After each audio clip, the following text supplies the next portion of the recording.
Hello folks, my name's David Edgar. I'm the host of Heart and Hand, the Rangers podcast, and I'm joining you today to discuss Rangers' very disappointing 0-0 draw at home to Aberdeen today. I kind of feel that we've watched that game 5 or 6 times in the last 18 months. Aberdeen came with a game plan, they sat in, they looked at us from set pieces, and they almost did. It took an excellent display from Alan McGregor to make sure that Rangers didn't lose that game. In terms of what Rangers did do to win the game, the answer was not enough, and that was very, very clear.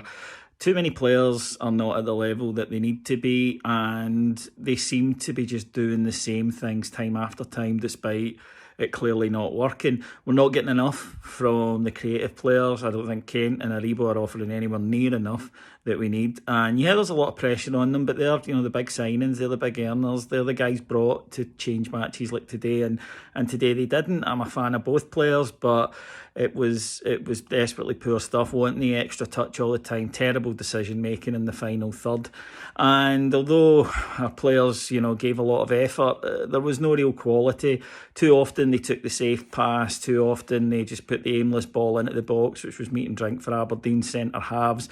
And as the game wore on and Aberdeen sat deeper and deeper, you could see Rangers were running out of ideas, and we never really seriously threatened to go on and get the winner towards the end. I didn't quite get that feeling that it was going to happen.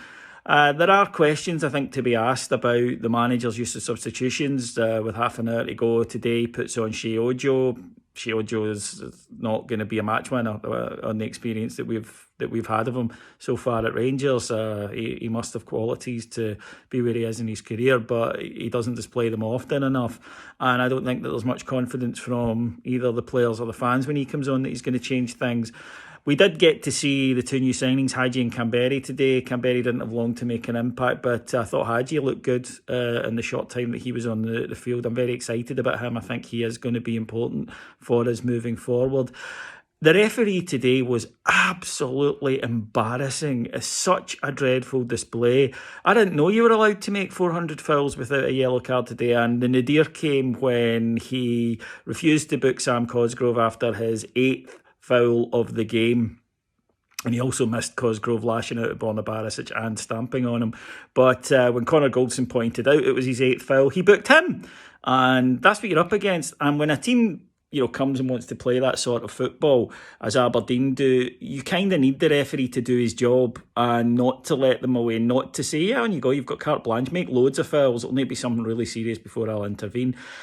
That said, even if he had done his job and that had allowed Rangers to maybe play with a bit more vitality, I'm not sure we would have grabbed that opportunity. I think that today we were flat, and that is now, since the winter break, that is now 5 games.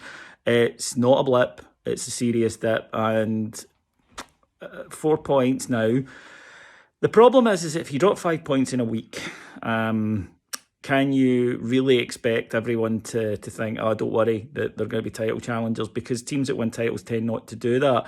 We're still in it, absolutely, but we've gone from having it in our own hands and being very confident to being, we're still in it. And we now have no wiggle room at all. We've got Hibs on Wednesday night. It's a must-win. Absolutely 100% must-win. Drop any points there, and then I think we are starting to get too far down the mountain to be able to climb it.